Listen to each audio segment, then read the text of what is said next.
ठंड में बेघर बहू का पेड़ पर ससुराल। बहुत समय पहले की बात है।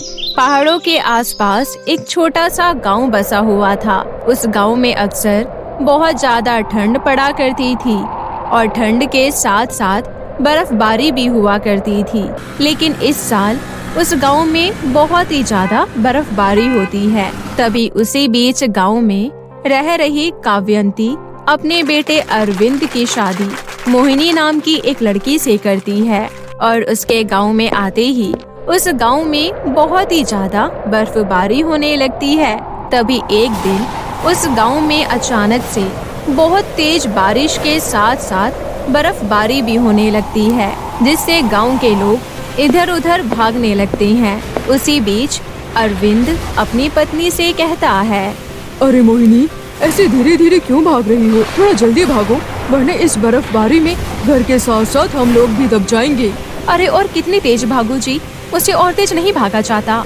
इतना कहकर मोहिनी और तेज भागने लगती है, जिससे सभी गांव वालों से आगे निकल जाती है और उसके आगे निकलते ही अचानक से बर्फबारी रुक जाती है। तभी गांव का एक आदमी कहता है, देखा काकी, मैं बिल्कुल सही कह रहा था। आपकी बहू हमारे गांव के लिए मनहूस है। अरे उसके आगे जाते ही देखो कैसे बर्फबारी अपने आप ही रुक गई। उस आदमी की बात सुनकर काव्यंती कहती है, तुम सही कह रहे हो। आज मुझे भी तुम्हारी बातों पर विश्वास हो गया है। मैंने अपने बेटे की शादी उससे करवाकर बहुत बड़ी गलती की है और आज उस गलती की सजा पूरे गांव को मिल रही है। तभी जब कुछ देर बाद मोहिनी फिर से वापस गांव में आती है, तभी अरविंद उसे गुस्से में धक्का मार देता है और कहता है, अरे मनहूस औरत, आज तेरी वजह से मेरे गांव की ये हालत हुई है। तू अभी मेरे इस गांव से बाहर निकल जा, वरना मैं तुझे यहाँ से धक्के मारकर बाहर निकाल दूंगा। अरे ये क्या कह रही हो जी? आखिर मैंने किया क्या है? और इस तरह अरविंद उसकी एक नहीं सुनता और उसे अपने गांव से धक्के मारकर बाहर निकाल देता है, जिसके बाद फिर से उस गांव का मौसम ठीक हो जाता है और ये देखकर गांव वाले बहुत ज्यादा खुश हो जाते हैं। तभी काव्यंती कहती है, मैं आप सबसे हाथ जोड़कर माफी मांगती हूँ। आज मेरी बहू की वजह से आप लोगों को कितना कुछ झेलना पड़ा, लेकिन अब इस गांव में सिर्फ खुशियाँ ही खुशियाँ होंगी, क्योंकि वो मनहूस औरत यहाँ से जा चुकी है। और इस तरह सभी गांव वाले अपने अपने घरों में चले जाते हैं। वहीं मोहिनी रोती बिलखती एक जंगल में चली जाती है और एक बड़े से पेड़ के नीचे बैठकर रोते हुए कहती है, हे भगवान, आखिर मेरी गलती क्या है? क्यों सारे गांव वाले मुझे मनहूस कह रहे थे और अब तो मेरे पति और मेरी सास भी मुझे मनहूस समझ रहे हैं। मुझे तो समझ में नहीं आ रहा कि अब मैं क्या करूं। उसी समय मोहिनी को जंगल में एक गाय ठंड से कांपती हुई दिखाई देती है। तभी मोहिनी उठकर उसके पास जाती है और कहती है, हे गाय माता, लगता है इस दुनिया में आपका भी कोई नहीं है, इसलिए आज से हम दोनों ही एक दूसरे का सहारा बनेंगे। तभी वहाँ अचानक से फिर से तेज बारिश शुरू हो जाती है।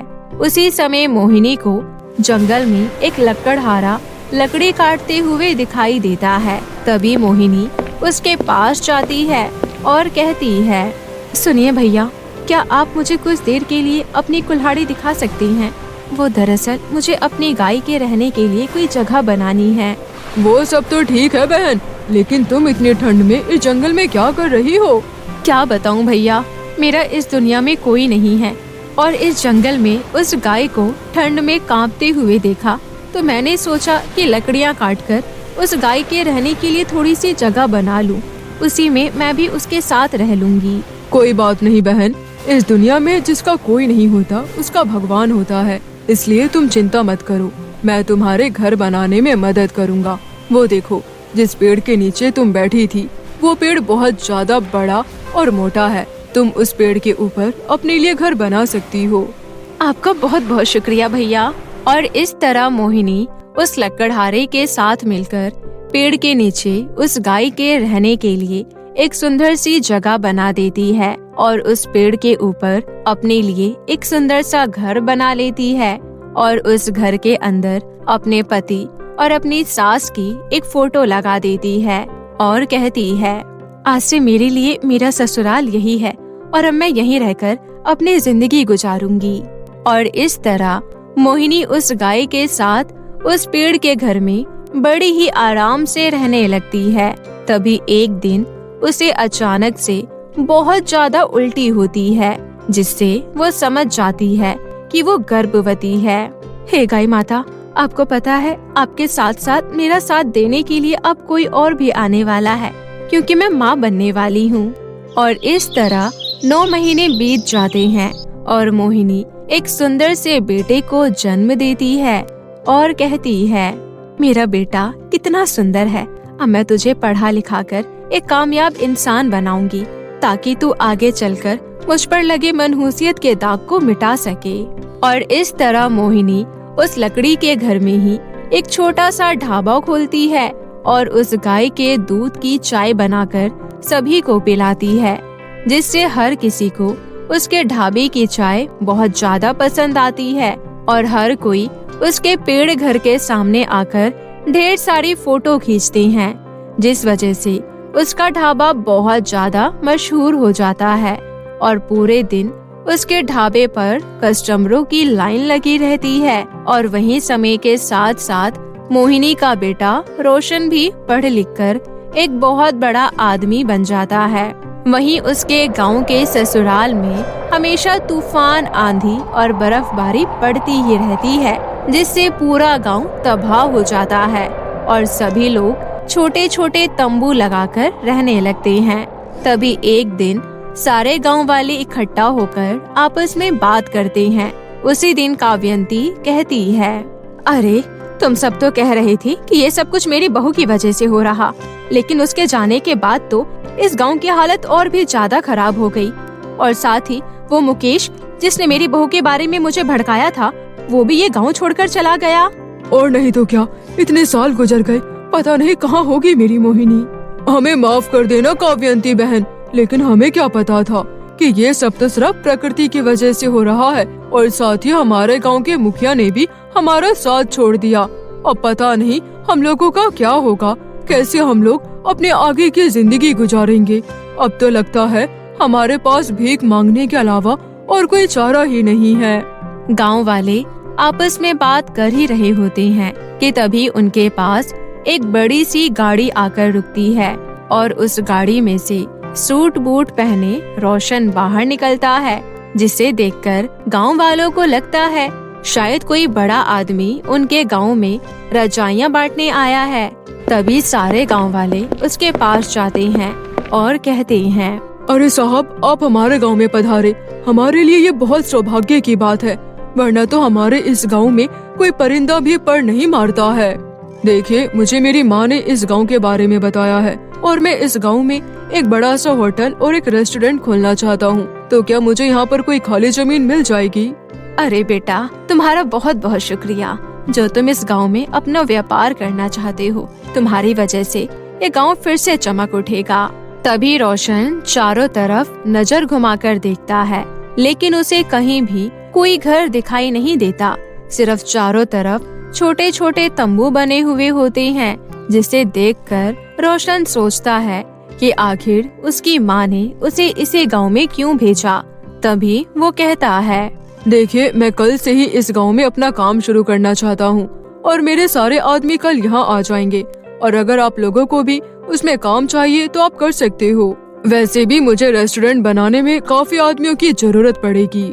रोशन की ये बात सुनकर गांव के सभी लोग बहुत ज्यादा खुश हो जाते हैं और ऐसे ही कुछ ही महीनों में उस गांव में एक बहुत ही बड़ा होटल और रेस्टोरेंट बनकर तैयार हो जाता है। तभी उद्घाटन वाले दिन रोशन अपनी माँ को एक बड़ी सी गाड़ी में बैठकर उस गांव में लेकर आता है और जैसी ही मोहिनी गाड़ी से नीचे उतरती है तो गांव के सभी लोग उसे देखकर हैरान हो जाते हैं। उसी समय काव्यंती कहती है, अरे अरविंद, ये तो हमारी बहू मोहिनी है, इसका मतलब रोशन मेरा पोता है। उसी समय मोहिनी अपने बेटे रोशन का हाथ पकड़कर गांव वालों के सामने लाती है और कहती है, रोशन बेटा, तुम मुझसे अक्सर पूछा करते थे ना कि तुम्हारे पिता कौन है और तुम्हारा गांव कहाँ है, तो ये देखो, ये तुम्हारे पिता और तुम्हारी दादी माँ है और ये हमारा गांव है। अपनी माँ की ये बात सुनकर रोशन की आंखों में आंसू आ जाते हैं और वो तुरंत जाकर अपने पिता के गले लग जाता है। तभी अरविंद कहता है, मोहिनी, ये हमारा बेटा है। हाँ, ये आपका ही बेटा है, लेकिन आप चिंता मत कीजिए, मैंने इसे कुछ नहीं बताया है। लेकिन आज मैं अपने बेटे को सारी सच्चाई बताऊंगा।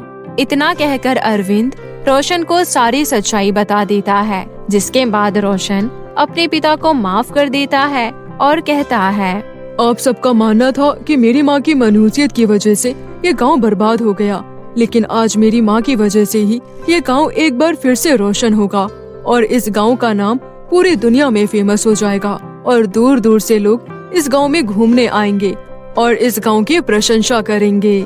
और इस तरह मोहिनी के आ जाने से उस गांव का नक्शा एक बार फिर से बदल जाता है और मोहिनी अपनी सास और अपने पति को अपना पेड़ वाला ससुराल दिखाने ले जाती है, जिसे देखकर सब लोग बहुत ज्यादा खुश हो जाते हैं और इस तरह अब उन लोगों की जिंदगी पूरी तरह से बदल जाती है और वो लोग हंसी खुशी अपना जीवन जीने लगते हैं। पार्वती का बेटा सोम एक ऑटो ड्राइवर था। पिता की मृत्यु के बाद घर की सारी जिम्मेदारी उसी के कंधों पर आ गई थी। उसने अभी कुछ महीने पहले ही अपनी बहन की शादी की थी, जिसकी वजह से उसके ऊपर काफी कर्ज था, जिसे चुकाने के लिए सोम पहले से भी ज्यादा दुगनी मेहनत कर रहा था। वो सुबह सुबह जल्दी उठकर तैयार होकर जाने लगता है। तभी उसकी माँ पार्वती कहती है, अरे सोम बेटा, बाहर बहुत ठंड है, ले जल्दी से ये अदरक वाली चाय पी ले, फिर जाना। नहीं माँ, अगर चाय पीने लगा तो देर हो जाएगी, ट्रेन आने का समय हो गया है। मुझे जल्दी सवारी लेने स्टेशन जाना है, मैं वहीं चाय पी लूँगा। उसके बाद सोम जल्दी से अपना ऑटो निकालता है और उसे लेकर स्टेशन की तरफ चल देता है। आइए मैडम, ऑटो ऑटो। उसके बाद सोम सवारी भरकर वहाँ से चला जाता है। जब वो सवारी छोड़कर वापस स्टेशन की तरफ आ रहा था, तभी उसका साथी दूसरा ऑटो ड्राइवर एक लड़की के साथ रोड पर बहस कर रहा था। अरे भैया, आप समझ क्यों नहीं रहे हैं? मुझे देर हो रही है, मेरा वहाँ जाना बहुत जरूरी है। भैया मुझे जाने दो। तभी सोम वहाँ पर आता है। क्या हो गया पवन भाई? देखना यार, एक तो ठंड में सुबह सुबह इतनी मेहनत करो, ऊपर से ये अमीर घर के लोग बेशक फालतू में लाखों रुपए उड़ा देंगे, लेकिन हम गरीब को मेहनत के कमाए हुए पैसे नहीं देंगे। सुबह सुबह बेवकूफ बनाने के लिए मैं ही मिला हूँ इसे।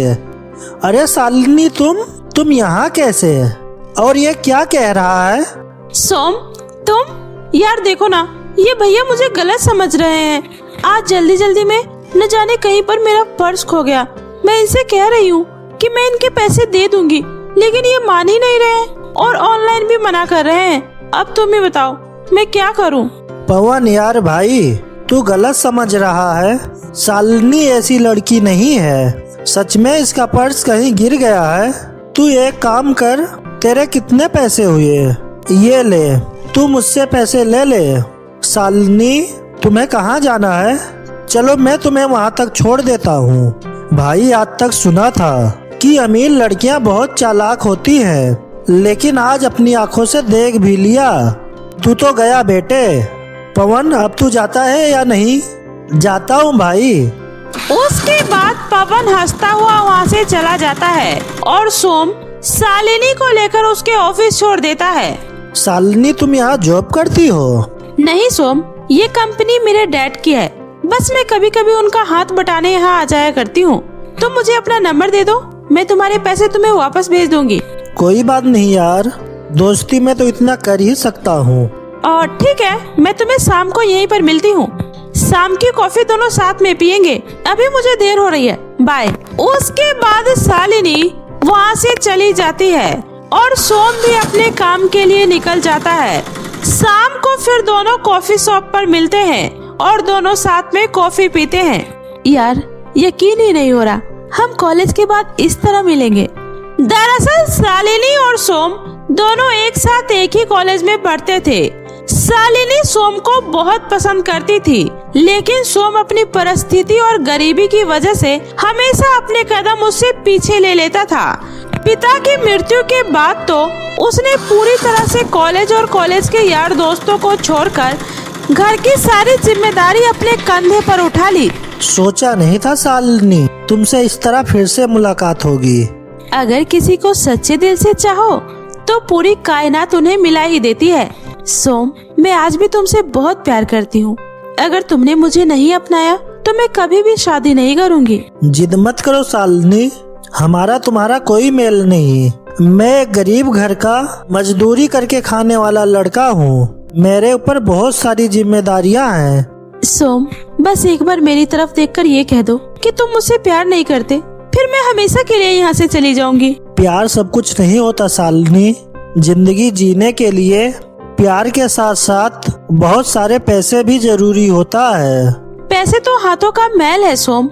हम दोनों मिलकर खूब मेहनत करेंगे और खूब सारे पैसे कमा लेंगे। प्लीज सोम। उसके बाद कुछ ही दिनों में दोनों शादी कर लेते हैं। शादी करके शालिनी अपने गरीब ससुराल में आ जाती है। शालिनी का स्वभाव बहुत ही अच्छा था। वो घर में सबका बहुत ही अच्छे से ख्याल रखती है। शालिनी, तुम मेरे साथ शादी करके खुश हो ना? हाँ सोम, मैंने तुम्हें दिल से प्यार किया है और मैं तुम्हारे साथ बहुत खुश हूँ। यहाँ माँ जी और तुम मुझे कितना प्यार और सम्मान देते हो, मुझे बस और कुछ नहीं चाहिए। ऐसे ही खुशी खुशी दिन बीत रहे थे और शालिनी अब गर्भवती हो जाती है। ये खबर सुनकर शालिनी के माता पिता पुराने गिले शिकवे भुलाकर उससे मिलने उसके ससुराल आते हैं। अरे मॉम डैड, आप लोग यहाँ अचानक? हाँ बेटी, बस तुम्हारी याद आ रही थी तो मिलने आ गई। वैसे तुमने तो हमें भुला ही दिया। ऐसी बात नहीं है माँ। माँ अंदर आइए ना। अरे बहू, तुम सब यहाँ बैठकर बातें करो, मैं सबके लिए जल्दी से चाय और नाश्ता बना कर ले आती हूँ। शालिनी का घर देखकर उसकी माँ कहती है, शालिनी तुम इस घर में रहती हो? और ये क्या, तुम्हारे घर में कोई नौकरानी नहीं है? तुम भी कैसी बात कर रही हो मालिनी? शायद तुम भूल रही हो, तुम्हारी बेटी ने एक सड़क छाप भिखारी से शादी की है। अरे इसे तो मैंने पहले ही समझाया था, लेकिन इसने मेरी एक भी नहीं सुनी। कोई बात नहीं जी, जो हो गया वो हो गया। अब तो मेरी बेटी को भी अकल आ ही गया होगा कि आखिर गरीबी में जीना कितना मुश्किल होता है। पर तू चिंता मत कर बेटी, हम तुझे इस गरीब के घर से वापस ले जाने आए हैं। अब सब कुछ भूलकर हमारे साथ हमारे घर चल बेटी। आखिर हमारा ये धन दौलत सब तुम्हारा ही तो है। चल बेटी। सॉरी मॉम, मुझे लगा यहाँ आप लोग मुझसे मिलने आए हैं, लेकिन यहाँ तो आप मेरी हंसती खेलती गृहस्थी को उजाड़ने आए हैं। माँ, एक बात कान खोलकर सुन लीजिए, जिंदगी में पैसा ही सब कुछ नहीं होता।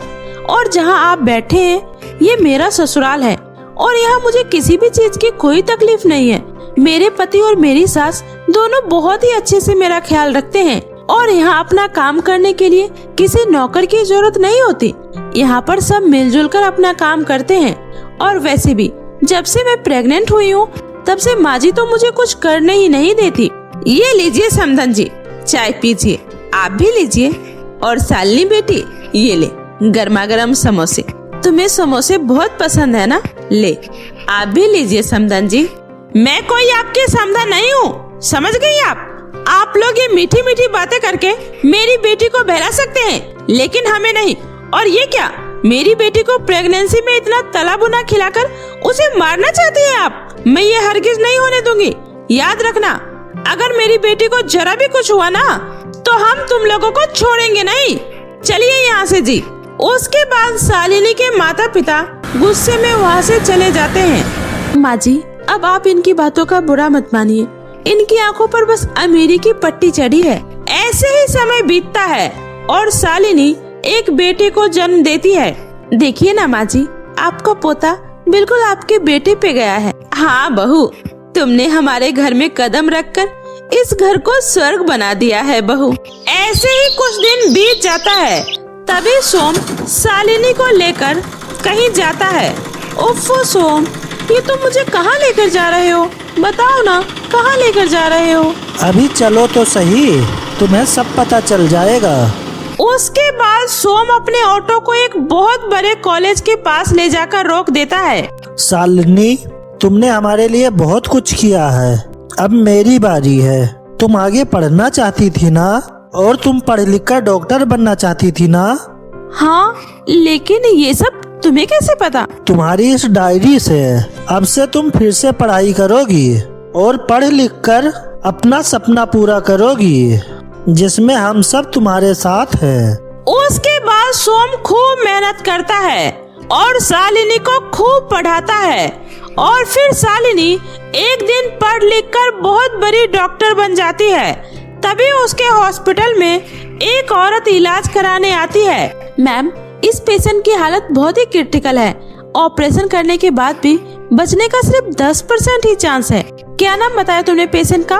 मैम, इनका नाम मिस मालिनी नंदा है। इस नाम को सुनते ही शालिनी दौड़ते हुए वहाँ आ जाती है और बाहर अपने पिता को देखकर उनसे लिपटकर रोने लगती है। बेटी, आज तेरी माँ की जिंदगी तेरे हाथों में है, अपनी माँ को बचा ले बेटी। उसके बाद सकीना अपनी माँ का ऑपरेशन करती है। ऑपरेशन सक्सेसफुल हो जाता है। बेटी, आज तूने साबित कर दिया, अगर जीवन में सच्चा जीवन साथी हो तो इंसान कहीं भी रहकर कुछ भी कर सकता है। आज तुम जो कुछ भी हो, मेरे दामाद जी की बदौलत हो। मेरे दामाद और मेरे नाती कहाँ हैं? मुझे उनसे मिलना है। और फिर उसके बाद सभी एक साथ मिलते हैं और फिर सभी खुशी खुशी रहने लगते हैं।